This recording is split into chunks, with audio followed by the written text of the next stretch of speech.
ఎప్పుడు కూడా మీ పునాదులు మర్చిపోకండి. అలాంటి వాళ్ళు బాగుపడరండి. పునాదులు మర్చిపోయే వాళ్ళు ఎప్పటికీ బాగుపడరు. గుర్తుపెట్టుకోండి. అమ్మా నాన్న పునాది మర్చిపోకూడదు. నువ్వు నాకు ఏమిచ్చావు అని అడగకూడదు. అమ్మని నాన్నని ఇచ్చినా ఇవ్వకపోయినా నువ్వు ఏమిచ్చావని నీకు పాలిచ్చింది ఏ బిడ్డ అని చెప్పగలరా? ఏమి ఇవ్వకపోయినా అమ్మ మనకి ఏమిచ్చింది? తన రక్తాన్ని పాలుగా మార్చి మనకిచ్చింది. ఎంత డబ్బులు ఇచ్చాం?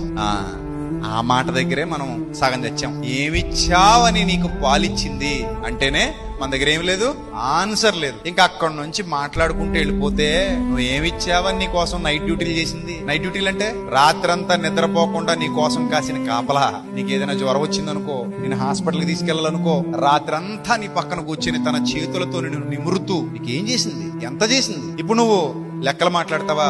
అసలు నీకు ఆ లెక్కలు నేర్పించిందే మీ నాన్న. బడికి తీసుకెళ్లి పుస్తకాలు కొని ఫీజు కట్టి నేను బడిలో జాయిన్ చేసి ఆ లెక్కలన్నీ నీకెందుకు నేర్పించాడు అనుకుంటున్నావు? మీ నాన్న పెద్దయ్యాక అన్నానికి ఎంత అయింది, మందులకి ఎంత అయింది, మంచినీళ్ళకి ఎంత అయిందని మీ నాన్నకి నువ్వు లెక్కలు చెప్తావని నేర్పించాడు అనుకుంటున్నావా? నీకు లెక్కలు నువ్వు ఏమిచ్చావని మీ కోసం మీ నాన్న రెక్కలు మొక్కలు చేసుకున్నాడు చెప్పు.